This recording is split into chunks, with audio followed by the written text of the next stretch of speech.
Queridos irmãos, queridas irmãs, muito boa noite a todos. Que a paz do Divino Amigo, Nosso Senhor, se estenda aos nossos corações nos dois campos da vida, aqui no auditório do plano material e no auditório do plano espiritual, que sempre está repleto em qualquer casa espírita. Hoje, na Semana da Fraternidade, aqui celebrada pelo Grupo Sheila, solicitaram que nós abordássemos o tema aspectos espirituais na visita fraterna, sendo a visita fraterna uma das mais importantes tarefas caritativas das casas espíritas. É uma tarefa de muita consideração dos espíritos mentores da casa.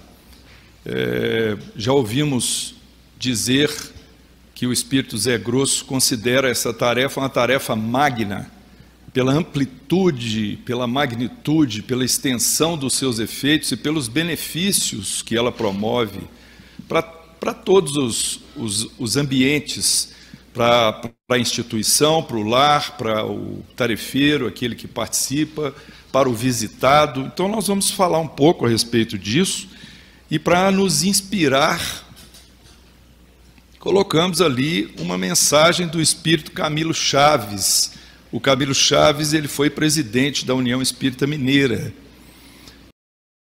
Num pequeno livro intitulado De Mãos Dadas, Caminhamos Juntos, pela médium Giva Oliveira, que já desencarnou também, nós obtivemos essa mensagem. Nós vamos ler para ficar no registro do áudio.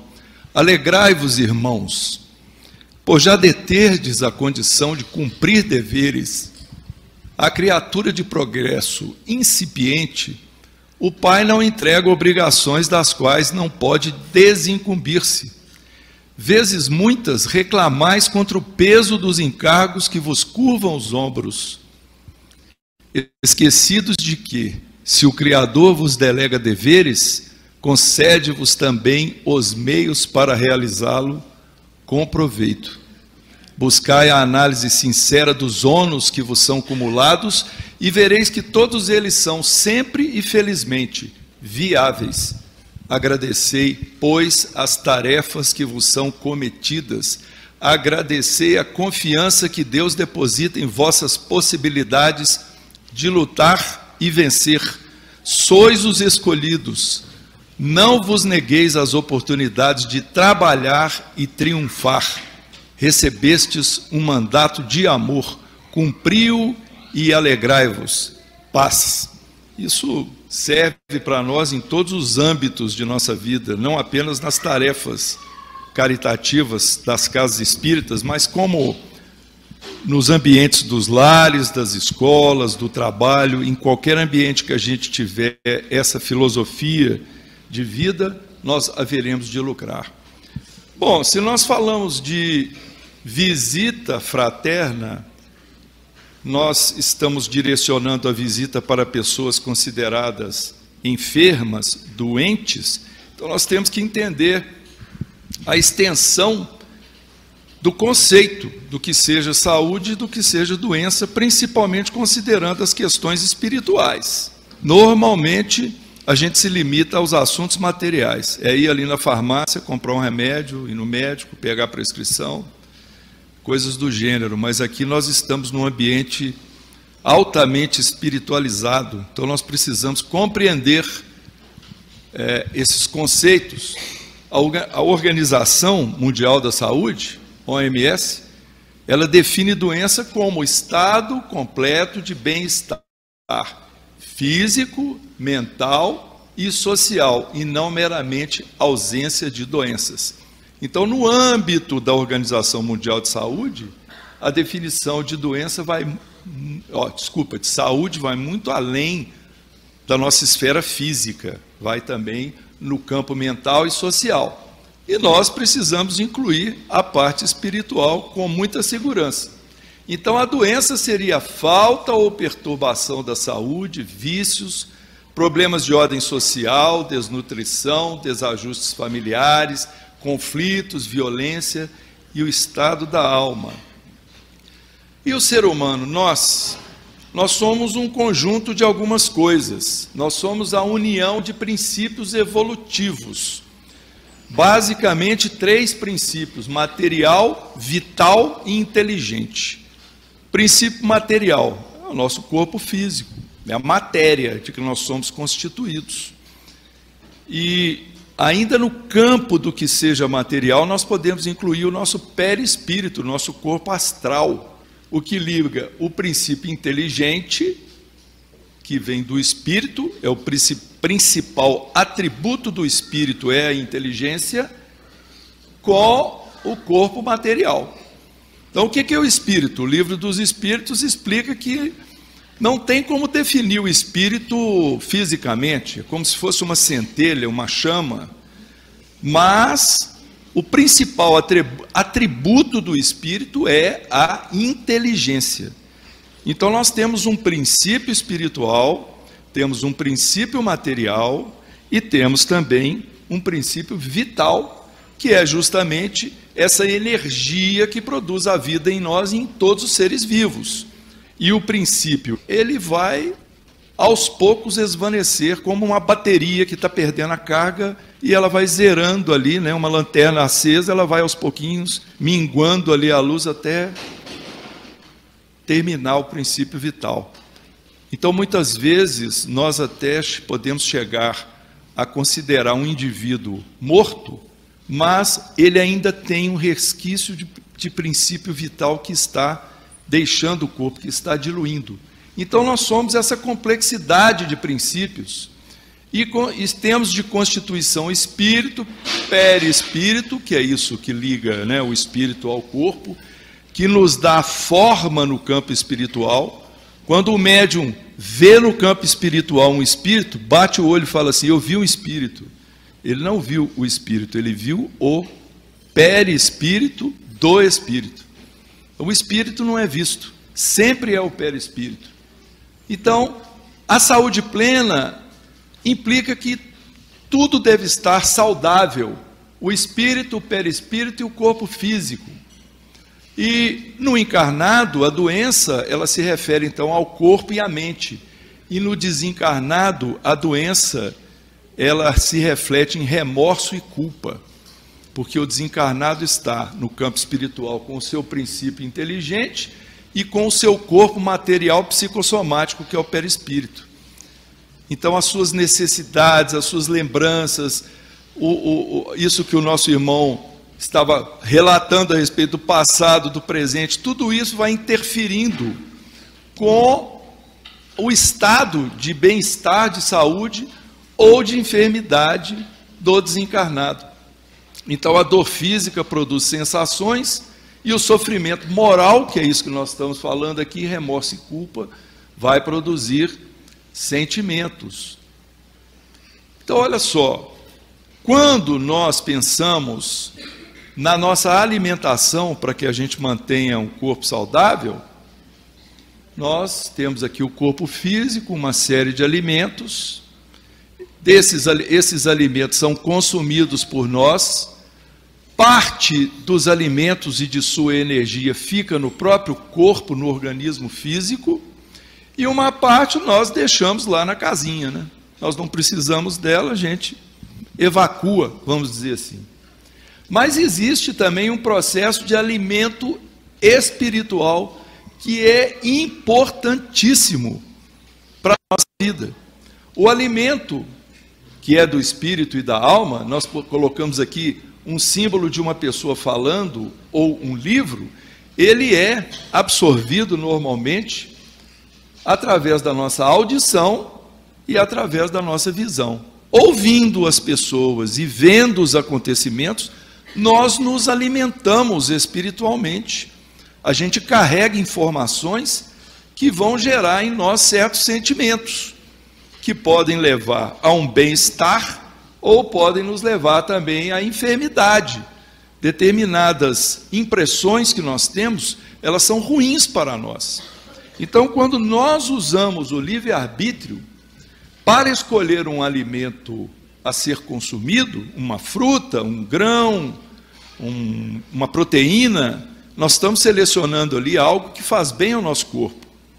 Da mesma forma, deveríamos selecionar com maior critério aquilo que a gente escolhe como nossa leitura corriqueira e aquilo que a gente ouve.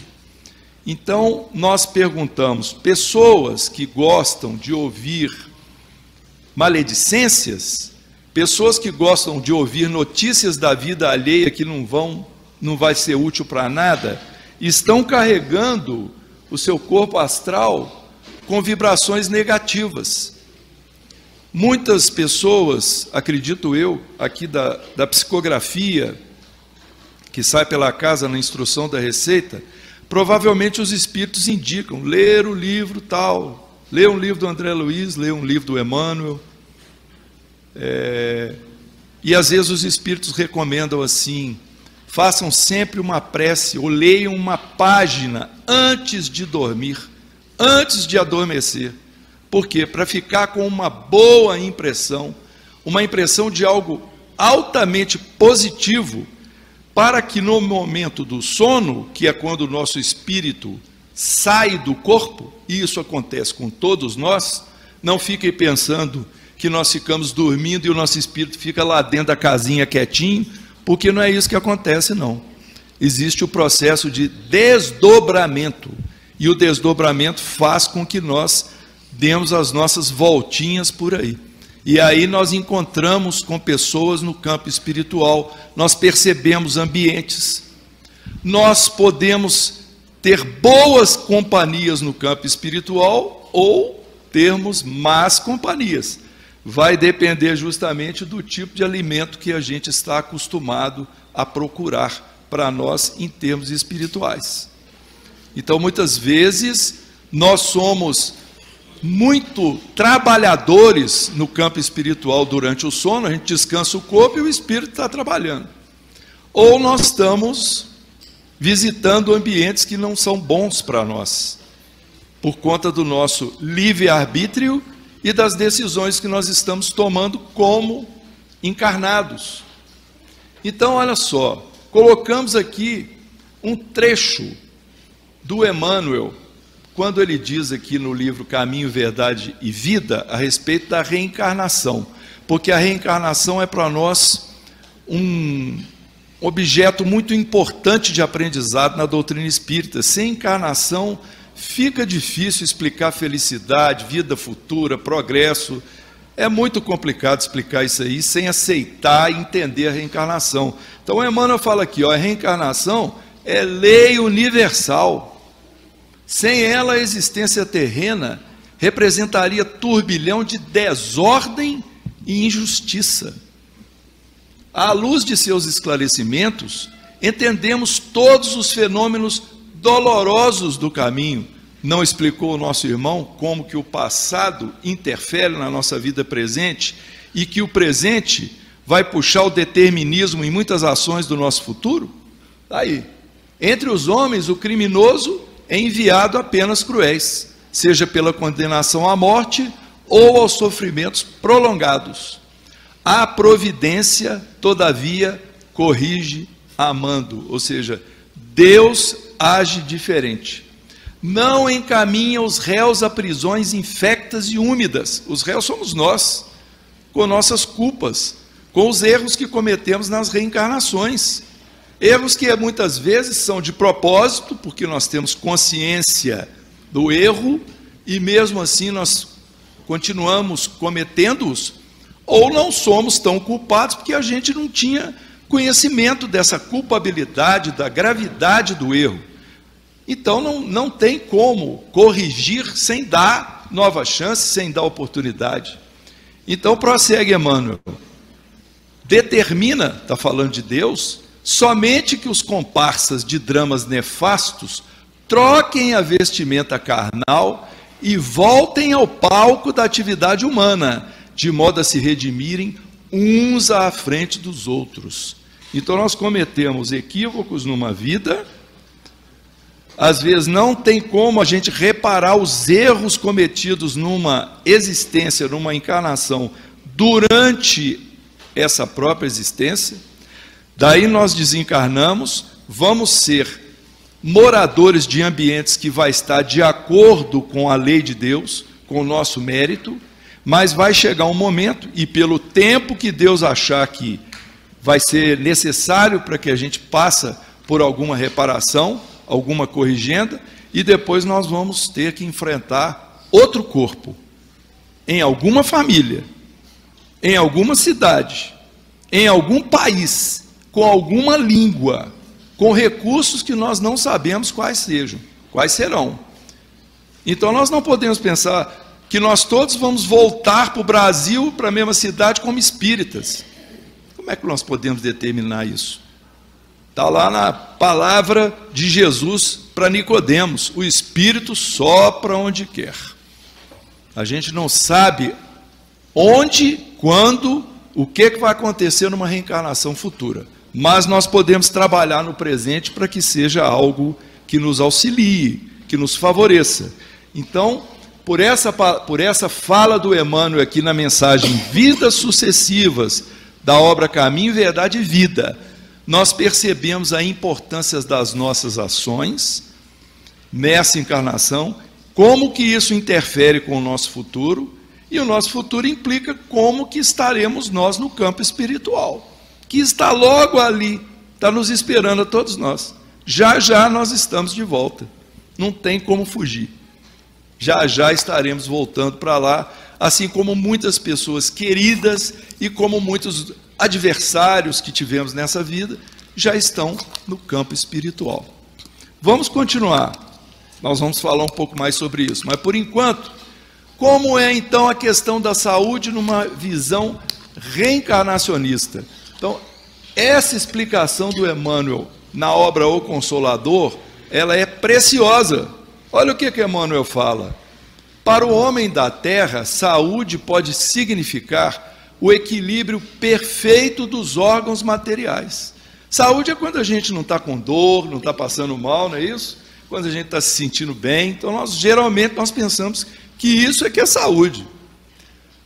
Para o plano espiritual, todavia, a saúde é a perfeita harmonia da alma, para a obtenção da qual, muitas vezes, há necessidade da contribuição preciosa das moléstias e deficiências transitórias da terra. Aí o Emmanuel acaba de explicar que muitas vezes, para a gente conseguir saúde, nós temos que passar pela enfermidade, pelo desequilíbrio do órgão material, do nosso pulmão, do nosso fígado, do nosso músculo, do sistema nervoso, respiratório, seja lá o que for. Porque muitas enfermidades que nós herdamos, até congênitas, que vêm do nascimento, heranças, elas não vêm por acaso, elas vêm na programação reencarnatória. Uma pessoa que reencarna numa família que tem tendência a essa ou aquela moléstia, que às vezes a gente vai no médico e ele pergunta assim: alguém da sua família já teve câncer? Já ouviram isso? Porque isso é um estudo material, é coisa da genética. Então o médico sabe, ele tem estatística, ele estudou. Perdoem os médicos que estejam presentes se eu estiver sendo muito pouco preciso nas minhas explicações, mas é por causa disso, né? Agora, o espírito recebe o corpo para reencarnar, não é jogo de dados, não. Existe todo um processo, uma engenharia daqueles que são responsáveis pela nossa reencarnação, mensageiros de Deus, que vão falar aqui, ó, o seu espírito aqui vai encarnar aqui nesse corpo aqui, ó. Aí esse corpo aqui, ele vai ter um tumor, quando você aparecer lá por tantos anos, vai surgir esse tumor, porque vai fazer parte da sua programação reencarnatória. E isso está acontecendo porque você cometeu tal crime naquela época, assim, assado. Então vem aquilo, alguém já ouviu falar aí em justiça divina? É essa justiça que funciona perfeitamente e que muitas vezes nós não somos capazes de entender, porque nós temos aquela pressa que a justiça humana seja resolvida. A justiça tem que ser feita, não é? A gente ouve isso. Às vezes acontece lá um crime, uma coisa, os parentes da pessoa vitimada falam assim: a justiça tem que ser feita, sem compreender que aquele que desencarnou estava recebendo já a herança da justiça que foi feita. Ah, mas foi uma bala perdida. Mas é assim que ele tinha que desencarnar. Porque a não ser nos casos de suicídio, não tem desencarnação ao acaso. Ninguém morre por acaso. Ah, ele deu azar, estava atravessando a rua, caiu um tijolo na cabeça dele. Que azar. Não, é porque tinha que ser daquele jeito. É a programação reencarnatória. É uma lei perfeita, de equilíbrio, e que vem trazer para nós essa tranquilidade quando a gente compreende o mecanismo. Então, a saúde para o espírito é o equilíbrio perfeito dos órgãos materiais, mas para o plano espiritual é a harmonia da alma. Porque o que é a harmonia da alma? É a alma que age de acordo com a lei de Deus. Então ela fica sem pendências para outra encarnação. Ela não tem reparações pelas quais ela terá de passar. Certa vez, numa reunião mediúnica, onde manifestava-se um espírito de um homem, um senhor já de idade, e ele compareceu nessa reunião revoltado, porque estão querendo que eu volte para a Terra e eu vou ter que ter um câncer no pulmão. Eu não aceito isso de jeito nenhum. Por que eu vou ter câncer no pulmão? Como é que eu vou concordar em renascer num corpo desse jeito? E ele estava lá se debatendo. Aí a pessoa que estava dialogando com o espírito através do médium, né, na manifestação, chegou a um certo ponto que falou assim: o senhor fumava muito? Aí ele logo arrepiou, virou e falou assim: ah, eu fumei a minha vida inteira, mas eu morri com mais de 70 anos e eu estava bem de saúde, e não foi por causa do cigarro que eu morri, não. E ele continuou mantendo lá a posição dele. Aí o companheiro virou para ele e falou assim: mas o senhor se importa que mostrem para o senhor como é que está seu pulmão aí? Porque o perispírito, esse órgão astral que envolve o espírito, ele não é só a capa externa, não. Ele tem todos os órgãos, a correspondência de todos os nossos órgãos internos. Então foi mostrado para esse senhor o estado que estava o pulmão dele, que naquela encarnação ele não conseguiu reparar. Então ele ia ter que reparar numa seguinte. Aí aquela voz de machão, né, que eu não admito, como diz, virou telhado de vidro, afinou. Ah, e agora, como é que eu vou fazer e tal? Aí, na bondade do diálogo, faz o seguinte: aceita que o senhor tenha essa enfermidade, porque o senhor vai receber ajuda. Agora, se o senhor não aceitar, o senhor vai ter que vir com a enfermidade do mesmo jeito e não vai ter ajuda nenhuma. Aí ele aceitou rapidinho, né? Então isso aqui é só para ilustrar esse mecanismo que, através da contribuição da moléstia naquela encarnação, ele estava voltando a ter a saúde que ele tinha perdido por causa de um vício. É uma evacuação do crime, vamos falar assim, né? Da falta cometida, a evacuação pelo perispírito. Então o perispírito, às vezes, ele molda o corpo físico, ele está cheio de manchas por causa das ações do passado, e à medida que o espírito vai trabalhando no bem, elevando-se moralmente, etc., o perispírito vai ficando limpinho, e vai ficando mais limpo ainda quando passa pelas enfermidades nos órgãos materiais, e aí ele não precisa mais voltar com a doença. Teve a doença, ficou revoltado, ficou reclamando sem parar, pode saber que o perispírito continuou com mancha lá, e em outra encarnação vai ter que continuar o processo. Então, por isso é importante a gente aprender, né, com o espiritismo, esse funcionamento das coisas. E a origem dessas doenças? Vamos ver a visão espiritual. Está num livro fantástico do Emmanuel, chama-se Leis de Amor. Quem quiser guardar esse nome, é um livrinho pequenininho, fantástico. A grande maioria das doenças tem sua causa profunda na estrutura semimaterial do corpo espiritual, ou seja, perispírito. Havendo o espírito agido erradamente nesse ou naquele setor da experiência evolutiva, vinca o corpo espiritual com desequilíbrios e distonias, que o predispõem à instalação de determinadas enfermidades, conforme o órgão atingido. Esse livro ele fala muito disso.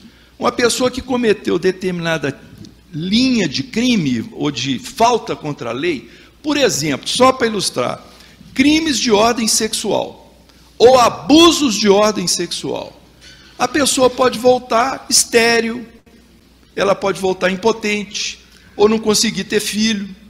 Então fica lá lutando a vida inteira. Por que está acontecendo isso comigo? Não tem aquela televisãozinha, né, para ligar e ver o passado. Ixi, olha o que eu fiz lá, ó. Agora eu estou colhendo agora. Então é assim que muitas vezes nós estamos no presente examinando o nosso próprio passado. O que foi que eu fiz, né, para merecer isso? Então as enfermidades, elas podem se alojar no corpo físico ou na mente, em processos congênitos, ou seja, vem na transferência genética, né, dos pais para os filhos, dos avós, etc., ou adquiridos durante a vida, pelas coisas que a gente pratica. Emmanuel fala que toda a moléstia do corpo tem ascendentes espirituais, e que o corpo doente reflete o panorama do espírito enfermo. Então nós temos sempre alguma doença, porque nós somos ainda espíritos atrasados que carregamos faltas no nosso passado. É preciso então considerar os mecanismos da lei de causa e efeito, que eles transcendem uma encarnação. Vem uma transferência de uma época para outra, e a gente vai então passar por essas experiências. O modo de pensar influi em nosso estado de saúde. Aí vem aquele pensamento, né? Mens sana in corpore sano, ou seja, uma mente sã em um corpo são deve ser o nosso objetivo. Mas nós também temos recursos íntimos. Então Emmanuel explica no Consolador que é na alma que reside a fonte primária de todos os recursos medicamentosos. Qual que é o adjetivo? Definitivos. Todos os recursos medicamentosos definitivos estão em nós mesmos.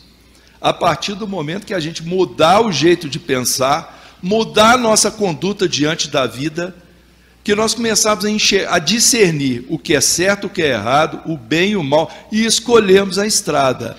Aí, se a gente for pela estrada certa, que é aquela porta estreita que Jesus falou, que conduz à vida, a estrada do sacrifício pessoal em prol do semelhante, da família, daquele que está com necessidade. Quando a gente escolhe essa estrada, nós estamos escolhendo o medicamento definitivo, porque nós vamos aos poucos limpando, clareando o nosso perispírito e nos comprometendo a reencarnações futuras bem mais suaves, bem mais vantajosas para nós. Então a assistência farmacêutica do mundo não pode remover as causas transcendentes do caráter mórbido dos indivíduos. O remédio eficaz está na ação do próprio espírito enfermiço. As pessoas que suicidaram-se, elas foram e ainda são talvez condenadas em muitas religiões. Antigamente, no catolicismo, não se rezava missa. A família era banida da sociedade. Era motivo de vergonha quando alguém da família cometia suicídio. Aí vem o Espiritismo dar uma visão caritativa para essa situação, que é uma pessoa que vai ter chance no futuro, que vai poder reconhecer o erro, vai poder recuperar-se. Então, não tem remédio na farmácia para curar esse que suicidou. O remédio é ele mesmo compreender o erro que ele cometeu e em vidas futuras ele não fazer isso mais. Porque muitas pessoas vêm com tendências suicidas assim, ó, uma encarnação após a outra. Então nós temos que ter essa visão transcendente, né? Aí vamos falar então, alguém aqui está pensando assim, poxa, mas ele ia falar de aspecto espiritual na visita, não falou nada até agora sobre isso? Mas a gente está fazendo um piso para a gente poder caminhar. É mostrando o nosso estado, o que a gente vai encontrar como visitante ou como visitado. E aqui nós trazemos como motivação Jesus diante dos enfermos. Porque a parte dos evangelhos que fala das curas de Jesus são as mais procuradas, é que as pessoas mais gostam. É do momento que Jesus curou alguém, que em outras religiões chamam de milagre. No Espiritismo não tem milagre, não tem nada de milagre. É a capacidade de Jesus como Espírito muito superior de manipular a matéria, manipular fluidos, de fazer cura à distância. Quantas vezes Jesus curou à distância? Várias, né? Vou lembrar uma aqui, sem contar o texto todo, que é maravilhosa. Foi a cura da filha de Jairo. Vocês lembram disso? A filha de Jairo. Jesus foi chamado para ir à casa de Jairo, porque estava lá a filha dele doente. Enquanto Jesus estava a caminho da casa de Jairo, alguém tocou a veste dele lá. E ele sentiu uma energia sair do corpo dele. Quem que era? A mulher hemorroíça, que ela tinha uma fé tão grande que ela não precisou explicar para Jesus qual era a doença dela. Ela falou assim: se eu ao menos tocar as suas vestes, eu ficarei curada. E a coisa é tão interessante que enquanto Jesus estava caminhando, ele perguntou: quem me tocou? Uma pessoa que pergunta quem me tocou é porque não sabe quem tocou, não é isso? Quem é que me tocou? Ele não sabia, ele só sentiu a energia saindo. Então essa mulher, ela se curou pela fé, ela sugou as energias, o ectoplasma, o fluido de Jesus para ela, e foi cura instantânea. E no caminho à casa de Jairo, Jesus fez a cura da filha de Jairo sem chegar lá. Ele só mandou avisar que ela já estava curada. Então Jesus tinha essa capacidade de fazer curas à distância. Ele curou parentes, curou a sogra de Pedro. Ele fez diversas curas em processo de desobsessão. O que é a desobsessão? É o contrário da obsessão. Ou é o processo de você eliminar ou aliviar a obsessão. A obsessão é uma influência negativa de um espírito sobre outro. É o espírito que fica ali perturbando. E não é só de desencarnado para encarnado, não. Tem muito marido e mulher em casa que vive em obsessão ali mútua, um atiçando o outro, brigando sem parar, consumindo energia negativa do outro. São processos obsessivos. E Jesus, muitas vezes, ele só chegava e a presença dele como espírito superior, iluminado, como aquela... ele já espantava os espíritos que estavam obsidiando as pessoas, né? A gente conhece muitos casos aqui, mas não vamos falar sobre isso agora. Então, pela fé do doente, nós tivemos a hemorroíça, superando dogmas, porque os judeus não queriam deixar Jesus curar no sábado, não podia curar dentro do templo, por causa dos dogmas religiosos. Já repararam que no Espiritismo não tem isso? Que aqui não precisa fazer jejum na Sexta-feira Santa? Algum livro espírita fala que a gente tem que fazer jejum na Sexta-feira Santa? Então fica ao livre-arbítrio de cada um. Queremos fazer o jejum? Que façamos, não tem problema nenhum. Problema nenhum. Mas o caminho de aperfeiçoamento para Deus não vai ser medido por fazer um jejum ali pontual num dia do ano. É toda uma transformação íntima que a gente tem que ir trabalhando aos poucos. É isso que tem valor.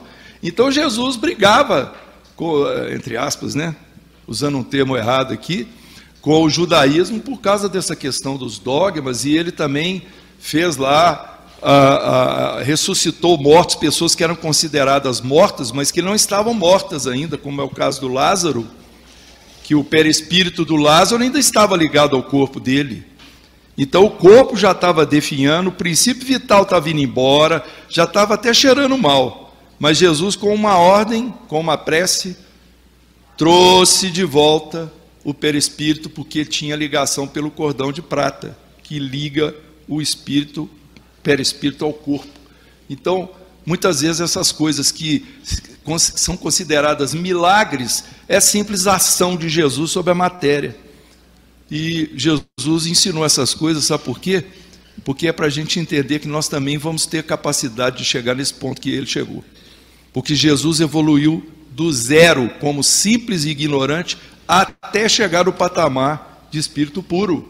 Então Jesus não é uma entidade já criada por Deus com esse nível de perfeição que a gente conhece, não.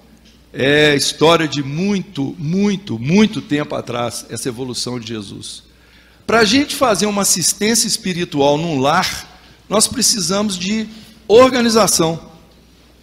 Não é? Nós não podemos, vamos ali dar um passo, vamos lá naquele lá. Então a casa promove uma organização com grupos de visita, e esses grupos de visita são assessorados por entidades espirituais, mentores da casa. Então os encarnados vão, e junto com os encarnados vão os mentores, os desencarnados. Então, para adentrar lares e hospitais em tarefa voluntária de grupos, é necessária a preparação física e espiritual, conhecimento de regras de comportamento, normas dos estabelecimentos e conscientização das responsabilidades individuais e coletivas. Uma responsabilidade coletiva do grupo: pontualidade, disciplina.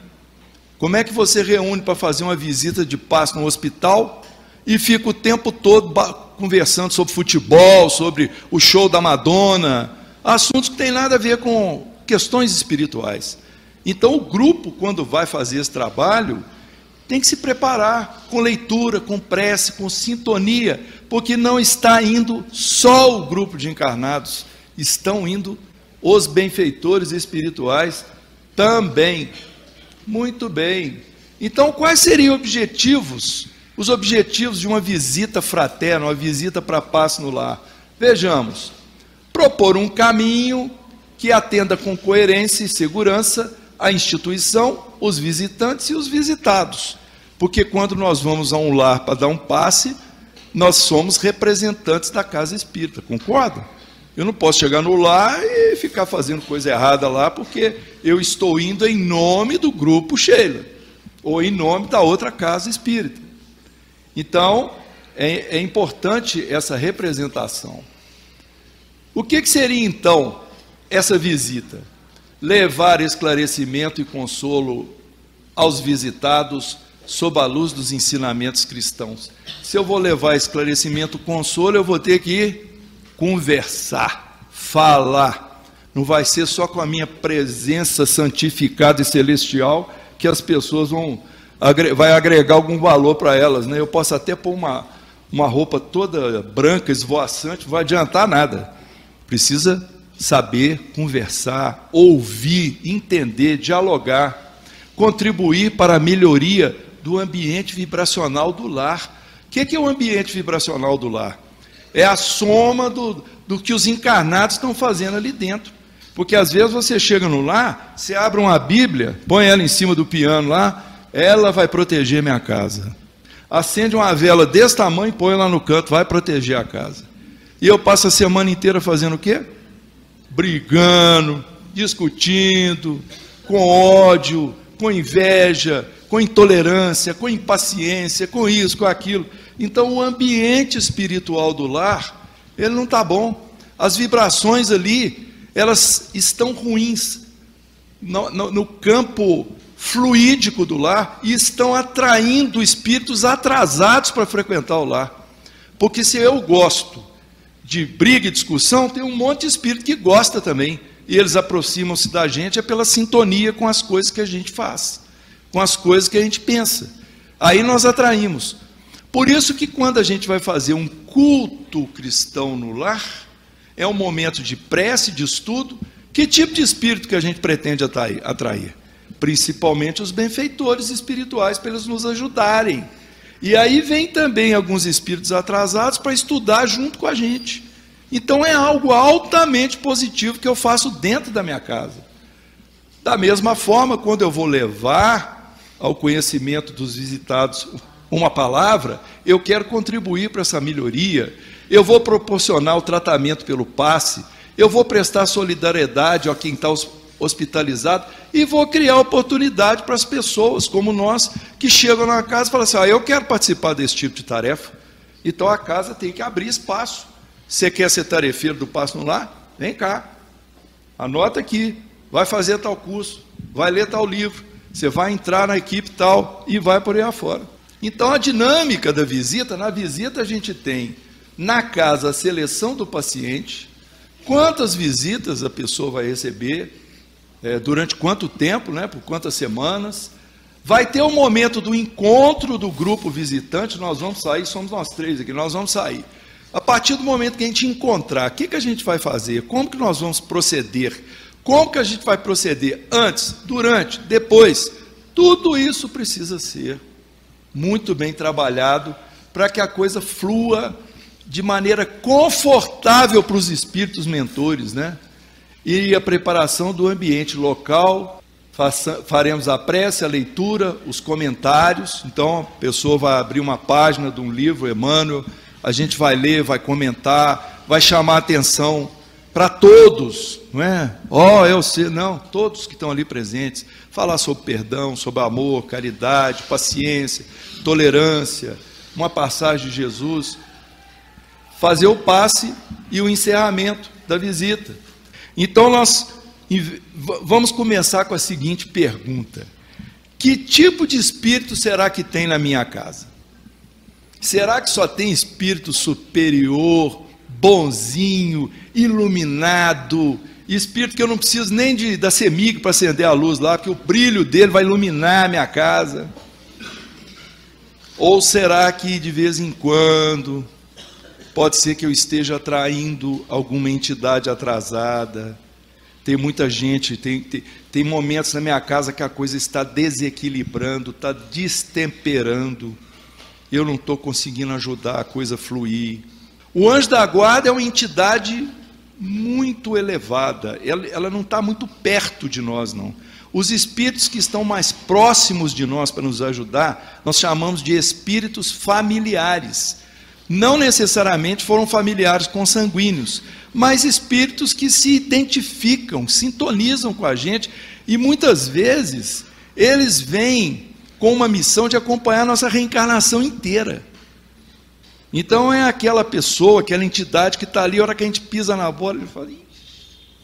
Mas a hora que a gente está indo para um caminho bom, ele está ali intuindo, incentivando. Junto à equipe, sem dúvida, vai ter um número variável de espíritos mais elevados, de uma categoria de espírito mais avançada, mas geralmente, e nós já conhecemos muitos, até pela nossa idade, pelo tempo que a gente está no espiritismo, que não é muito tempo assim, não é tanto tempo, mas já deu para a gente conviver com diversos amigos e amigas encarnados, que hoje são mentores espirituais, já estão vinculados nas tarefas do lado de lá. São mentores de equipes de visita, por exemplo, mentores de tarefas, da mais variada espécie dentro da casa espírita, e eram pessoas como nós, que tiveram uma caminhada, desencarnaram, passaram um tempo no campo espiritual, vem cá, você agora vai assumir essa tarefa aqui. Ó. Muito bem. Então, junto a nós, nos lares e hospitais, nós temos esses espíritos familiares que nos ajudam, e temos também os obsessores. Como é que os obsessores agem? Primeira coisa é o seguinte: por que tem um obsessor? Pode ser alguma coisa que eu fiz numa vida passada, eu dei um golpe, eu fiz alguma traição, ou eu escravizei, sei lá, em qualquer sentido, né? Sentido físico ou sentido moral. Aí quando ele está no campo espiritual e eu estou aqui preso no meu corpinho de carne, ele fala, achei. Aí ele vai lá para o lar e fica lá perturbando. E isso, nós temos relatos, dezenas e dezenas de relatos de reunião mediúnica, dos espíritos falando, eu estou lá atrás dele, porque ele ou ela não sei o quê, porque isso, porque aquilo. Agora fica vindo aqui na casa espírita achando que é bonzinho, mas não é não. Ele conhece o nosso passado. Mas a gente tem que vir na casa espírita sim. E nós temos que chegar num ponto que nós vamos mostrar para esses que estão nos querendo mal que nós já mudamos, que nós não somos mais aquela pessoa de antes, não. Aquela pessoa já está morrendo, está nascendo outra. E é assim que as coisas vão mudando. Então, lidar com o obsessor precisa de muita prece e leitura, para mudar a nossa maneira de pensar. E na nossa prece, oh meu Deus, me livra dos obsessores. Não, tem um caminho melhor. Oh Senhor, ajuda o nosso irmão que está nos obsediando a ele encontrar um caminho melhor para ele. Ou seja, a nossa oração também vibrar por aqueles que estão nos perseguindo. E a percepção da presença dos espíritos. Isso aí tem que ter uma certa qualidade mediúnica, né? Não é todo mundo que percebe o espírito, por exemplo, com vidência. Que, opa, estou vendo um espírito ali. Não, algumas pessoas têm essa característica. Quando são médiuns educados, agem com discrição. Não contam nada. Porque o médium, quando ele é educado, ele não sai falando, eu estou vendo um espírito do seu lado aí, está terrível. Poxa, ninguém quer essa notícia, né? Ninguém quer essa notícia. Ou então chega aqui e fala assim, eu estava num ônibus outro dia, tinha uma senhora sentada e eu vi um obsessor do lado dela. Aí o povo da plateia fala assim, ele é médium, que importância. Não tem importância, são pessoas como nós, com dotes, né, com características diferentes da nossa muitas vezes. Só isso. Um tem olho azul, outro tem a pele branca, ou a pele negra, ou cabelo louro, ou é médium, ou não é médium. É isso, não tem importância. Importante é o que a gente faz com o recurso que Deus nos deu. Para melhorar o ambiente espiritual do lar, para a gente não precisar de ficar preocupado com essas presenças espirituais, vamos adentrar na leitura, na frequência da casa espírita, na tarefa voluntária, caritativa, tirar 2 horas por semana, entrar numa tarefa aqui da casa. Vamos melhorar o nosso comportamento no trabalho, no lar, na escola. Vamos pensar realmente que nós somos capazes de realizar uma transformação a nosso favor. Eu vou fazer um convite para vocês. Nós escrevemos esse livro de 1995 a 2001, quando ele foi publicado. É um livro que conta essas histórias todas que nós estamos falando aqui, só que de uma maneira mais detalhada. Ajuda a Casa Espírita a estruturar a visita fraterna e conscientiza nós que queremos trabalhar como visitante, o que a gente precisa fazer.